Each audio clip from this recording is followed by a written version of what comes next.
प्यारे बच्चों, कल की क्लास में हम सभी लोगों ने सुना था प्रवर्धन, वोल्टेज प्रवर्धन। बच्चों, अगर कोई वोल्टता हो और वोल्टता की जो तरंग हो, तरंग को उसी प्रकृति में रखकर वोल्टता का मान बढ़ा देना वोल्टता प्रवर्धन कहलाता है। किसी वोल्टेज के तरंग प्रकृति में बिना बदलाव लाए वोल्टता को बढ़ा देना वोल्टेज प्रवर्धन कहलाता है। तरंग प्रकृति का मतलब है बेटा कि अगर एसी रहा है तो एसी बने और डीसी रहा है तो डीसी, यही मतलब होता है। बस यहाँ यही छोटा सा शाब्दिक मतलब है कि अगर जो है प्रत्यावर्ती वोल्टेज की वोल्टता प्रत्यावर्ती ही रखते हुए बढ़ा दी जाए या प्रत्यावर्ती वोल्टेज के दुर्बल संकेतों को बढ़ा दिया जाए तो इसे ही वोल्टता प्रवर्धन कहते हैं। और प्यारे बच्चों, वोल्टता प्रवर्धन करना प्रवर्धन कहलाता है या एम्प्लीफिकेशन कहलाता है जिन यंत्रों के द्वारा दुर्बल प्रत्यावर्ती संकेतों का बिना तरंग प्रकृति में परिवर्तन लाए वोल्टता बदल दी जाती है। वे उपकरण जो है काम करते हैं प्रवर्धक या एम्पलीफायर कहलाते हैं। हमारा ट्रांजिस्टर चूंकि ट्रायोड वाल्व की तरह व्यवहार करता है। ट्रायोड वाल्व पुराने जमाने का यंत्र था जिसके बारे में बताए थे कि जो 3 इलेक्ट्रोड वाला था और जिसका इस्तेमाल केवल और केवल वोल्टता प्रवर्धन के लिए होता था। तो ट्रांजिस्टर का भी इस्तेमाल वोल्टता प्रवर्धन के लिए किया जाता है। तो शॉर्टकट में हम कह सकते हैं कि किसी निर्बल या दुर्बल प्रत्यावर्ती संकेतों के तरंग प्रकृति को अपरिवर्तित रखते हुए वोल्टता बढ़ा देना वोल्टेज प्रवर्धन कहलाता है।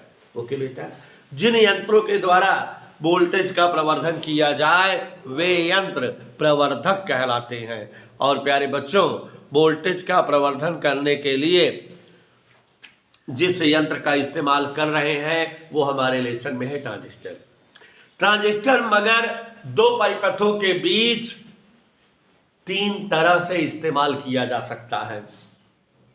कभी ट्रांजिस्टर को हम 2 परिपथों के बीच इस प्रकार प्रयुक्त करते हैं कि उसका उत्सर्जक टर्मिनल प्राथमिक और द्वितीयक परिपथ हेतु उभयनिष्ठ होता है। माने हम कभी ट्रांजिस्टर को 2 परिपथों के बीच उभयनिष्ठ उत्सर्जक विन्यास व्यवस्था में इस्तेमाल करते हैं, तो कभी ट्रांजिस्टर को उभयनिष्ठ आधार विन्यास व्यवस्था में इस्तेमाल करते हैं, तो कभी ट्रांजिस्टर को उभयनिष्ठ संग्राहक विन्यास व्यवस्था में इस्तेमाल करते हैं। तो बच्चों, आज हम लोग जो है ट्रांजिस्टर का प्रयोग पढ़ेंगे ट्रांजिस्टर प्रवर्धक के रूप में। माने ट्रांजिस्टर प्रवर्धन का काम करता है। प्रवर्धन समझ गए कि निर्बल प्रत्यावर्ती वोल्टेज के निर्बल संकेतों को तरंग प्रकृति को अपरिवर्तित रखते हुए उनके जो है वोल्टेज संकेत का मान बढ़ा देना वोल्टेज प्रवर्धन होता है। ठीक है, तरंग प्रकृति को बिना बदले हुए निर्बल प्रत्यावर्ती वोल्टेज संकेत का मान बढ़ा देना वोल्टेज प्रवर्धन होता है और ट्रांजिस्टर प्रवर्धक के रूप में प्रयुक्त होता है। 3 प्रकार से ट्रांजिस्टर को प्रवर्धक के रूप में प्रयुक्त कर सकते हैं। उभयनिष्ठ उत्सर्जक विन्यास व्यवस्था में, उभयनिष्ठ आधार विन्यास व्यवस्था में और उभयनिष्ठ 3 साल पहले तक उभयनिष्ठ आधार विन्यास व्यवस्था में कोर्स में था। अब उभयनिष्ठ आधार विन्यास हट गया है और कौन सा कोर्स में आ गया है? उभयनिष्ठ उत्सर्जक विन्यास। ठीक है, उभयनिष्ठ उत्सर्जक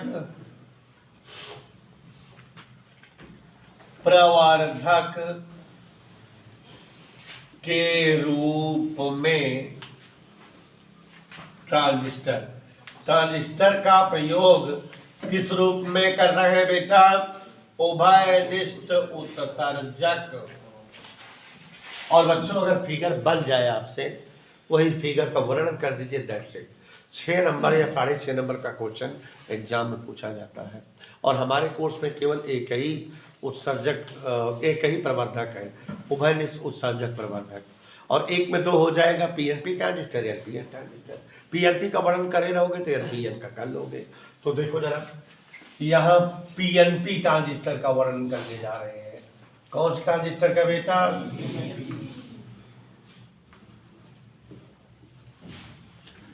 तो क्या नाम है विक्रांता बेटा? देखो, उभयनिष्ठ उत्सर्जक प्रवर्धक के रूप में ट्रांजिस्टर का प्रयोग, ट्रांजिस्टर का इस्तेमाल हम करेंगे उभयनिष्ठ उत्सर्जक प्रवर्धक के रूप में। और कौन से ट्रांजिस्टर का प्रयोग आपके सामने करने जा रहे हैं? PNP transistor. तो यहां पर देखिए जरा ध्यान से,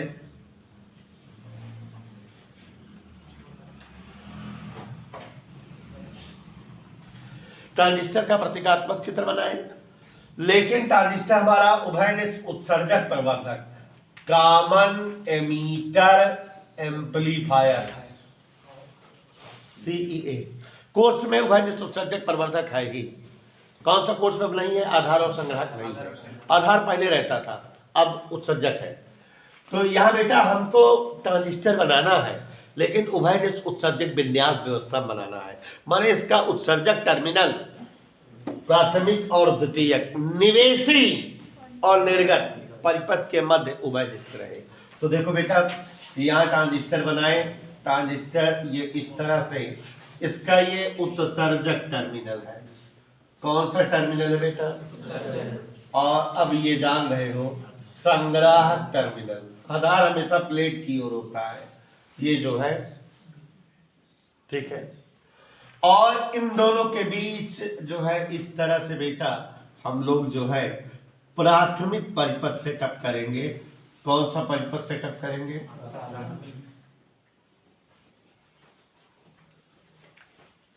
उत्सर्जक और आधार को प्राथमिक टर्मिनल के साथ जोड़ देंगे, जैसा कि आप जान रहे हो।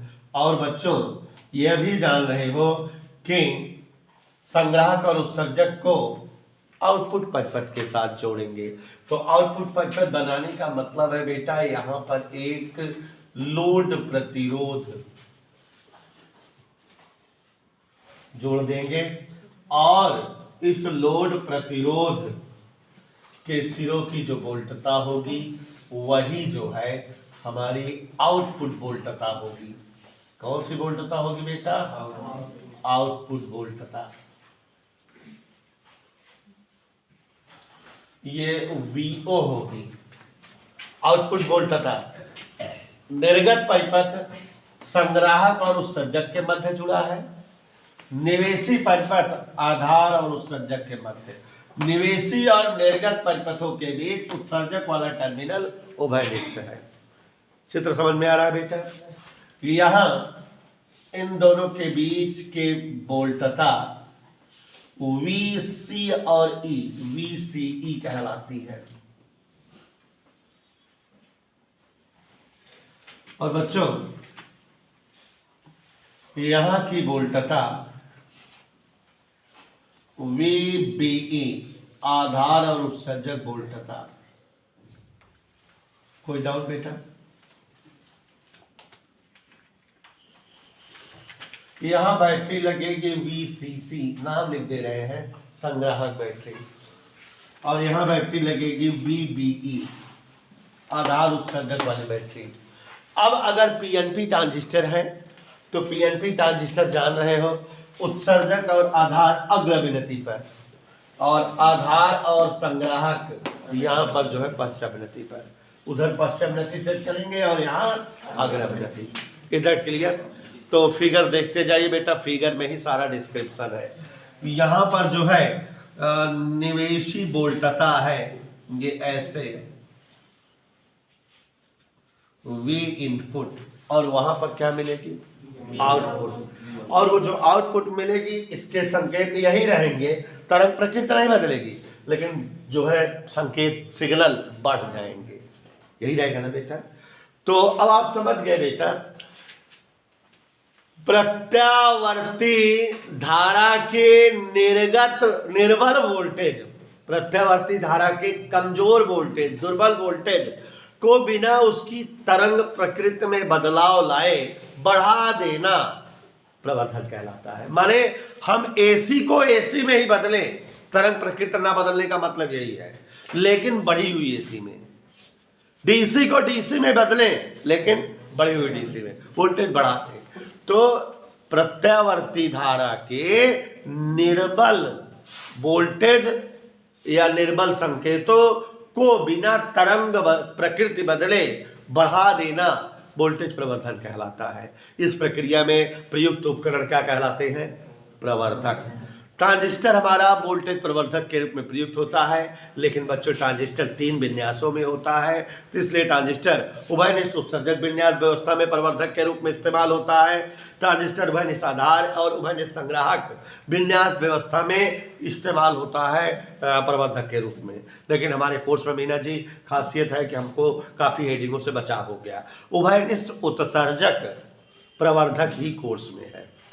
तो उभयनिष्ठ उत्सर्जक प्रवर्धन के रूप में ट्रांजिस्टर का प्रयोग करने जा रहे हैं। वो भी कौन से ट्रांजिस्टर का बेटा? पीएनपी ट्रांजिस्टर का। ये ट्रांजिस्टर है, देखो अभी तक आप देख रहे हो कि अभी हमने ना पीएनपी बनाया ना एनपीएन, अभी कहीं बनाया है? ये चित्र कॉमन हो गया पीएनपी के लिए, एनपीएन के लिए। यहाँ ये कौन सा परिपथ है बेटा?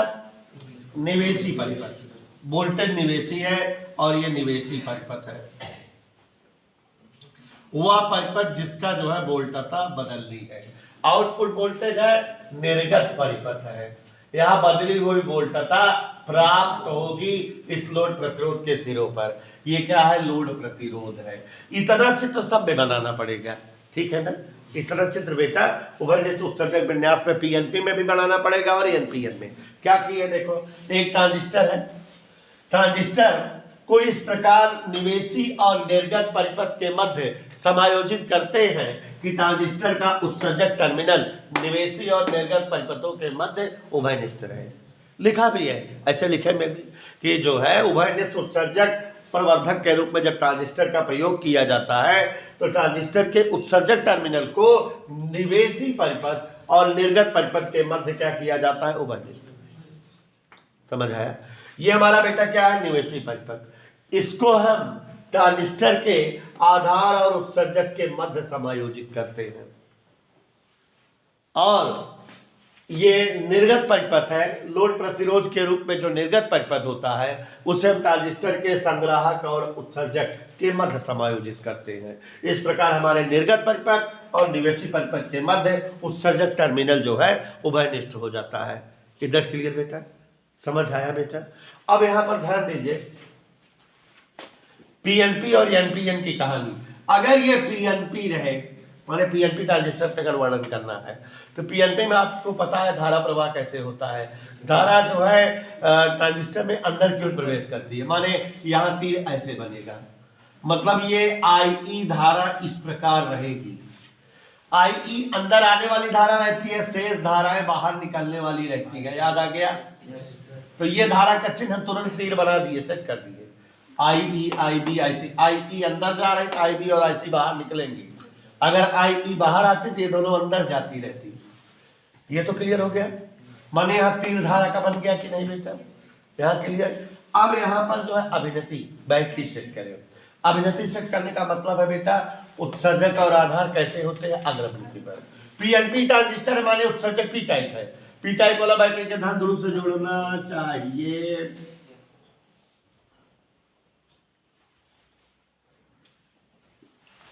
ये हमारी बैटरी वीई जो है उत्सर्जक और आधार को अग्र अभिनति पर समायोजित की है या जुड़ी हुई है। अग्र अभिनति पर हो गई बैटरी, पक्का पक्का बेटा। धारा प्रवाह भी क्लियर हो गया। और अब यहाँ पर जो है आप जान रहे हो कि संग्राहक और आधार वगैरह कौन से अभिनति पर होते हैं? पश्च अभिनति पर। तो पश्च अभिनति का मतलब संग्राहक वाला पश्च अभिनति में रखना है। यहाँ पीएनपी है, माने ये भी पी टाइप है, तो ये किससे जुड़ना चाहिए? ऋण से। बैटरी के ऋण से। तो ये देखो ये ऐसे आया, यहाँ इसको हम ऋण से जोड़ दे रहे हैं।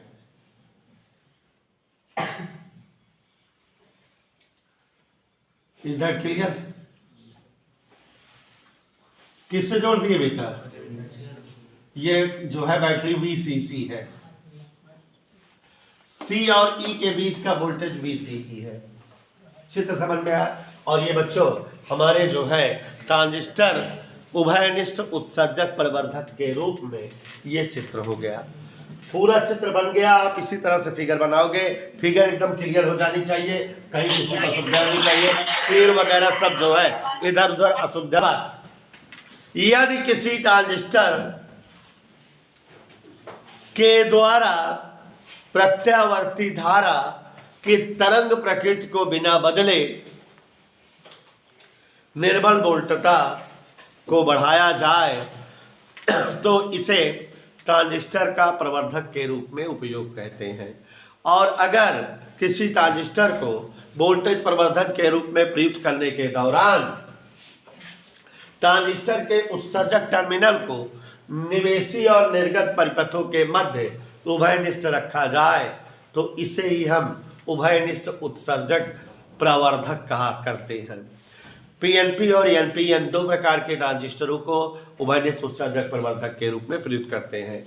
जब पीएनपी ट्रांजिस्टर को उभयनिष्ठ उत्सर्जक प्रवर्धक के रूप में प्रयुक्त करना होता है तो निम्न प्रकार से परिपथ का समायोजन करते हैं। कैसे? परिपथ में हम देख रहे हैं कि उत्सर्जक और आधार के मध्य प्राथमिक परिपथ को जोड़ देते हैं जिनका प्रवर्धन करना होता है, जबकि संग्राहक और उत्सर्जक के मध्य एक लोड प्रतिरोध लगाते हैं जिसके सिरों पर प्रवर्धित वोल्टता प्राप्त होती है। यहाँ आधार और उत्सर्जक को अग्र अवनति पर, संग्राहक और उत्सर्जक को पश्च अवनति पर समायोजित करते हैं। अगर ये पीएनपी ट्रांजिस्टर है तो हम जानते हैं उत्सर्जक धारा ट्रांजिस्टर के अंदर की ओर, लेकिन आधार और संग्राहक धाराएं दोनों बाहर की ओर निकलती हुई प्राप्त होंगी। एक खास बात जिसको बच्चे भूल जाते हैं, लिखना रहेगा कि हमेशा जब प्रवर्धन करते हैं हमेशा तो जो इनपुट वोल्टेज होता है उसी को बदलते हैं, उसी को घटाते बढ़ाते हैं। फिर से एक बार सुनो, हमेशा कौन सा वोल्टेज घटाते बढ़ाते हैं? माने जो आप वोल्टेज यहाँ आ रहा है वही वोल्टेज आप घटाए बढ़ाए, माने VBE का मान बदलता रहता है। इसके कारण इन दोनों के बीच का वोल्टेज जो हमारा परिपथ निवेशी वाला है वो वोल्टेज इसमें शामिल हो जा रहा है, इसके लिए ये घट बढ़ रहा है। लेकिन ये जो आउटपुट वोल्टेज जो बाद में मिलता है वो फिक्स रहता है। VCE का मान हमेशा नियत रहता है, इसको हम नहीं बदलते हैं। जो मिलता है उसमें थोड़ी चेंजिंग ला सकते हैं, जो देते रहते हैं उसमें चेंजिंग लाते हैं। Is that clear? तो ये VCE अगर चेंजिंग ला देंगे तो ये पुनर्भरण एक दूसरी हेडिंग हो जाएगी। तो हमेशा VCE क्या होता है? कांस्टेंट। इन दोनों के बीच का वोल्टेज कांस्टेंट होता है। अब चित्र का वर्णन समझ में आया? चित्र वर्णन समझ में आ गया बेटा? अब जो है चित्र कैसे समझ में आए कि पीएनपी ट्रांजिस्टर को इस प्रकार जो है जोड़ते हैं कि उसका उत्सर्जक टर्मिनल निवेशी और निर्गत परिपथ के मध्य उभयनिष्ठ हो। हम जो है ट्रांजिस्टर के आधार और उत्सर्जक के मध्य निवेशी परिपथ, वह प्रत्यावर्ती वोल्टेज जिसके सिग्नलों को प्रवर्धित करना होता है उसे जोड़ते हैं और VBE को अग्र अभिनति पर रखते हैं, जबकि जो है जो प्रवर्धित वोल्टता मिलती है वो निर्गत परिपथ एक जो है लोड प्रतिरोध के रूप में होता है जिससे संग्राहक और उत्सर्जक के मध्य जोड़े होते हैं और यहाँ जो है पश्च अवनति एडजस्ट करते हैं। यहाँ बेटा इनपुट परिपथ में जो वोल्टता VBE है यह बदलाव इसी में होता है, लेकिन VCE हमेशा क्या रहती है? नियत रहती है, निश्चित रहती है। इधर क्लियर? अब देखो जरा ध्यान से, हमारी ये आधार धारा इधर बाहर की ओर आ रही है। अब आपने यहाँ प्रत्यावर्ती वोल्टेज लगाया, प्रत्यावर्ती वोल्टेज इन दोनों के बीच जोड़ दिया तो यहाँ से धारा ऐसे चली, इधर धारा चल रही है और ये इधर धारा ऑलरेडी निकल रही है, दोनों विपरीत दिशा में धारा है। तो जब ये धारा चलती रहेगी, आगे की ओर बढ़ती रहेगी, तो ये धारा यहाँ धारा को घटाती रहेगी कि नहीं? मतलब हमारा ये जो निर्बल वोल्टेज है इसका काम क्या है? पहले धीरे धीरे बढ़ना, जैसे पहले 0 ampere, 1 ampere, 2 ampere, 3 ampere, 4 ampere, 5 ampere, 8 ampere, ऐसे होगी। लेकिन ये हमारा जो ट्रांसफार्मर है इसमें आधार धारा बाहर की ओर निकल रही है तो ये धारा इधर आ रही है, तो इस धारा का मान क्या होता रहेगा? कम होता रहेगा। तो जब प्रत्यावर्ती धारा का पहला आधा चक्र चलता है तो यहाँ आधार धारा का मान घटता रहता है। कम होता रहता है। और जब यहाँ प्रत्यावर्ती धारा ऋण वाला चक्कर स्टार्ट करती है, विपरीत दिशा में चलती है, तो ये धारा बाहर आती रहती है, उसका मान क्या होता रहता है, बढ़ता रहता है। तो कहने का मतलब यहाँ जो आउटपुट वोल्टता मिलती है उसका चक्र पहले किधर रहता है, नीचे की ओर, फिर किधर मिलता है, ऊपर की ओर। ये और देखो वोल्टता बढ़ी हुई मिल रही है, बढ़ी हुई मिल रही है ना। जब यहाँ पर धारा धन दिशा में चलती है तो वहां आउटपुट लोड प्रतिरोध के सिरों पर कैसे मिलती होगी, ऋण दिशा में। और जब यहाँ ऋण दिशा में चलती है तो वहां आउटपुट कैसे मिलती होगी, ये आउटपुट वोल्टेज है हमारा बेटा, और वोल्टता परिवर्धित हो गई, बढ़ी हुई मिल रही है दोनों चक्र में। दोनों चक्र में समझ में आया कि जब प्रत्यावर्ती धारा पहला आधा चक्कर लगाती होगी, निवेशी परिपथ पे इसका मान बढ़ता रहता होगा, तो आधार धारा का मान चूंकि बाहर आउटपुट के रूप में है तो इसलिए आधार धारा का मान क्या होता रहेगा, और आधार धारा का मान अगर कम होता रहेगा तो कौन सी धारा घटती रहेगी, संग्राहक वाली, संग्राहक धारा जो आउटपुट धारा है। तो यहाँ पर वोल्टता कैसे मिलेगी, घटी हुई मिलेगी, विपरीत दिशा में बढ़ती हुई मिलेगी, इसका मतलब हुआ। और जब प्रत्यावर्ती धारा का ऋणात्मक चक्र प्रारंभ होता है तो माने प्रत्यावर्ती धारा विपरीत दिशा में चलती है, यहाँ वाली धारा भी विपरीत दिशा में है, तो दोनों का मान क्या होता रहेगा, बढ़ता रहेगा। तो बदले में संग्राहक धारा भी वहां पर जो है आउटपुट के रूप में क्या रहेगी, बढ़ती हुई मिलेगी, और यहाँ लोड प्रतिरोध के सिरों पर बढ़ती हुई वोल्टता प्राप्त होगी। और इस प्रकार प्रत्यावर्ती धारा के हर चक्रण का वहां पर प्रवर्धन प्राप्त होगा आउटपुट परिपथ पर, लेकिन विपरीत दिशा में। इधर क्लियर बेटा। और एक चीज खास तौर से जान लो कि आप जानते हो आधार धारा IE बराबर हमेशा IB प्लस IC होता है, इसको हम हर ट्रांजिस्टर के लिए बताए हुए हैं। अब ये जो वोल्टेज है VCE, कौन सा वोल्टेज, ये VCE दो वोल्टेज से मिलकर बन रहा है। एक तो ये जो आउटपुट वोल्टेज मिल रहा है वो VO, और दूसरा ये जो बैटरी जुड़ी हुई है VCC। इन दोनों के वोल्टेज से यहां पर वोल्टेज बन रहा है कि नहीं भाई, संग्राहक और उत्सर्जक इन दोनों के बीच दो प्रकार का वोल्टेज है। कौन कौन, एक तो परिवर्धित वोल्टता जो यहाँ आउटपुट वोल्टता मिल रही है, आउटपुट वोल्टता को हम VO लिख दिए, और दूसरा ये बैटरी वाली वोल्टता, ये भी तो यहाँ जुड़ी हुई है, ये भी तो कुछ वोल्टता बना रही होगी, है ना। लेकिन दोनों का चक्कर विपरीत। देखो ये इधर जा रही है, यहाँ देखो ऋणात्मक पहले लगा है, तो इसलिए ये बीच में कौन सा सिंबल लगा देंगे, आउटपुट वोल्टता। आप याद करो V बराबर I/R होता है कि नहीं, V बराबर आउटपुट धारा, कौन सी धारा, चित्र देखो IC है, और प्रतिरोध क्या है देखो RL माइनस VCC। ये जो है C और E के बीच की वोल्टता होगी VCE, ये भी हमने लिखा है। बस इतना ही लिखा देना है तो हमारा उभयनिष्ठ उत्सर्जक विन्यास व्यवस्था में वर्णन हो जाएगा। एक बार हम फिर से समझा दें बेटा। जब ट्रांजिस्टर के द्वारा निर्बल प्रत्यावर्ती वोल्टेज संकेतों की तरंग प्रकृति को बिना बदले वोल्टेज का मान बढ़ाया जाता है तो उसे ही हम उभयनिष्ठ उत्सर्जक या आधार या संग्राहक विन्यास व्यवस्था में ट्रांजिस्टर प्रवर्धक कहते हैं। और जब हम जो है वोल्टेज प्रवर्धन का काम ट्रांजिस्टर के द्वारा इस प्रकार करें कि निवेशी और निर्गत परिपथों के मध्य ट्रांजिस्टर का उत्सर्जक टर्मिनल उभयनिष्ठ बना रहे, तो इसे हम जो है उभयनिष्ठ उत्सर्जक ट्रांजिस्टर व्यवस्था कहते हैं। ये आप समझ रहे हो बेटा। अब उसके बाद उभयनिष्ठ उत्सर्जक विन्यास व्यवस्था में ट्रांजिस्टर को प्रयोग करने हैं तो निम्न प्रकार का परिपथ समायोजित करते हैं। क्या, ट्रांजिस्टर के आधार और उत्सर्जक के मध्य निवेशी परिपथ को जोड़ते हैं जिसका प्रवर्धन करना होता है, और B और E के मध्य बैटरी VBE लगाते हैं जो अग्र अभिनति पर रखकर आधार और उत्सर्जक संधि को अग्र अभिनति पर रखते हैं। ये लिखाए हैं। फिर उसके बाद आउटपुट वोल्टता या प्रवर्धित वोल्टता प्राप्त करने के लिए एक लोड प्रतिरोध RL को संग्राहक और उत्सर्जक के मध्य समायोजित करते हैं बैटरी VCC के द्वारा। बैटरी VCC CE संधि को या अभिनति को पश्च अभिनति पर रखती है। इसके सिरों पर प्राप्त वोल्टता प्रवर्धित वोल्टता होती है।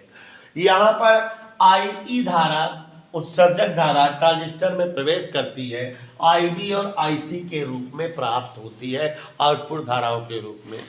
जब जो है निवेशी परिपथ का पहला आधा चक्रण चलता है तो आधार धारा उस धारा के विपरीत वोल्टता में होती है और इसलिए आधार धारा का मान घटता रहता है और उसी अनुरूप संग्राहक धारा भी घटी हुई प्राप्त होती है।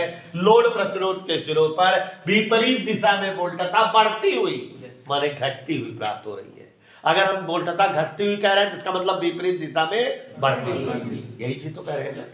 और जब जो है प्रत्यावर्ती धारा निवेशी परिपथ में ऋणात्मक दिशा में चक्र करती है तो अब जो है इसी दिशा में आधार धारा भी है तो आधार धारा संयुक्त रूप में बढ़ती हुई रहेगी और आधार धारा बढ़ेगी तो यहाँ संग्राहक धारा भी उसी अनुरूप में बढ़ती हुई प्राप्त होगी और इस प्रकार लोड प्रतिरोध के सिरों पर वोल्टता बढ़ती हुई मिलती है। लोड प्रतिरोध के सिरों पर वोल्टता कैसे मिलेगी? बढ़ती हुई मिलती है। लोड प्रतिरोध के सिरों पर वोल्टता बढ़ती हुई प्राप्त होती है। यही घटना प्रत्यावर्ती धारा के हर चक्रण में होती है। यहाँ बच्चों VBE उत्सर्जक और आधार अग्रभिनति पर है और ये वोल्टता हमेशा निवेशी परिपथ की वोल्टता के कारण बदलती रहती है, लेकिन संग्राहक और उत्सर्जक जो कि पश्च अभिनति पर है इनके मध्य की वोल्टता VCE नियत रखी जाती है और इसका मान VCE का मान आउटपुट VO माइनस VCC होता है। आउटपुट माने ये वाली वोल्टता और खुद ये बैटरी वोल्टता दोनों विपरीत दिशा में इसलिए माइनस लगाए हैं और VO को IC into RL minus VCC ये लिख देते हैं। अब यहाँ पर बच्चों 3 प्रकार के लाभ आपको पढ़ने हैं और याद करने हैं और जैसा कि हमने आपको लाभ 3 प्रकार के समझाया है याद करिए। पहले धारा लाभ पढ़ना है, चित्र देख लीजिए धारा लाभ याद हो जाएगा। हमेशा याद करे रहिए आउटपुट बटा इनपुट, इसी को लाभ कहते हैं। क्या बेटा? तो किसी उभयनिष्ठ उत्सर्जक व्यवस्था में ट्रांजिस्टर के संग्राहक धारा परिवर्तन और आधार धारा परिवर्तन का अनुपात धारा लाभ कहलाता है, बीटा से लिखा जाता है और इस कंडीशन में यहां VCE नियत हो। तो अब परिभाषा ऐसे बोलेंगे, नियत संग्राहक उत्सर्जक वोल्टता हेतु। क्या बोले बेटा? ये नियत होना चाहिए। नियत संग्राहक उत्सर्जक वोल्टता हेतु संग्राहक धारा परिवर्तन और आधार धारा परिवर्तन का अनुपात धारा लाभ कहलाता है। सवाल मिलेगी इस पर लगाने के लिए। ऐसे ही वोल्टेज लाभ AB माने आउटपुट वोल्टेज और इनपुट वोल्टेज का अनुपात वोल्टेज लाभ कहलाता है, AB से लिखा जाता है।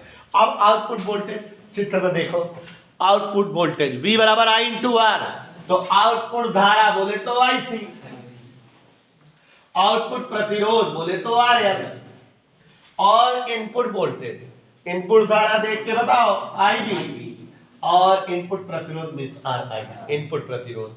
यहां बेटा IC बटा IB को बीटा भी तो लिख सकते हैं, RL बटा RI को प्रतिरोध लाभ A सफिक्स R प्रतिरोध लाभ कहते हैं।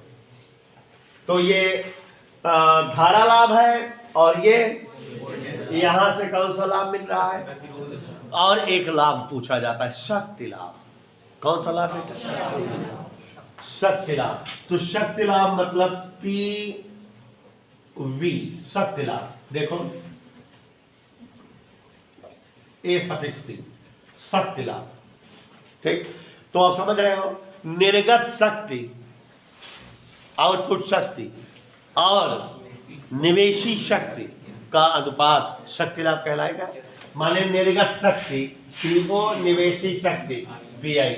आप लोग जो है पुराने जमाने में पढ़े हो P बराबर V इंटू I, सामर्थ्य वोल्टता और धारा के गुणनफल के इक्वल होती है। तो यहाँ PO माने VO और IO माने IC आउटपुट वोल्टता और आउटपुट धारा और यहाँ VI इंटू IB। अब देखो VO बटा VI धारा लाभ है, वोल्टेज लाभ, और IC बटा IB धारा लाभ। तो ये आ गया हमारा शक्ति लाभ। और बच्चों धारा लाभ, वोल्टेज लाभ, शक्ति लाभ पे सवाल पूछी जाती है। आपको ये वाला सूत्र भी याद रहे, जैसे कह दे, अच्छा ध्यान से देखो, किसी ट्रांजिस्टर के लिए आधार धारा 4 एम्पियर, आधार धारा 4 एम्पियर और उत्सर्जक धारा 6 एम्पियर है, उसका धारा लाभ बताओ। तो आपको IE और IB ही दिया है, धारा लाभ पूछ रहा, सूत्र होता है IC बटे IB, माने IC नहीं पता है तो इस सूत्र से IC निकाल लो और इसमें रख दो। एक सवाल फिक्स है 2 नंबर की, और कोई सूत्र ही पूरे चैप्टर में नहीं है। तो मेरे ख्याल से इतना समझ में आया बेटा। बस यहाँ पर ट्रांजिस्टर का चित्र बदल दे, बैटरी बदल दे तो किसका वर्णन हो जाएगा, NPN का। कोई बोलेगा नहीं, सिरताज जरा सुने आप। NPN वर्णन में बच्चों केवल जैसा कि आपको बताए थे, NPN वर्णन अगर करना होता है तो फिगर में जो है करंट की कहानी बदल जाती है, डायरेक्शन और अभिनति।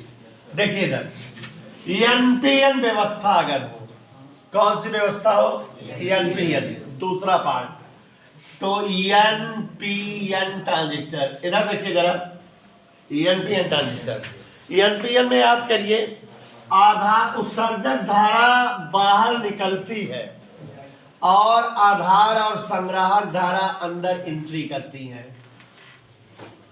याद आया? Yes sir. यहां अग्र अभिनति बनानी है। NPN माने ये P टाइप है और ये क्या है, N टाइप, तो ये ऋण रहेगा,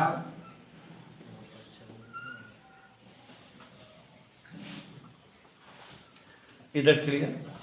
और यहां देखो ये N है, बैटरी के धन से जोड़ना चाहिए, पश्च अभिनति, तो यहां धन और यहां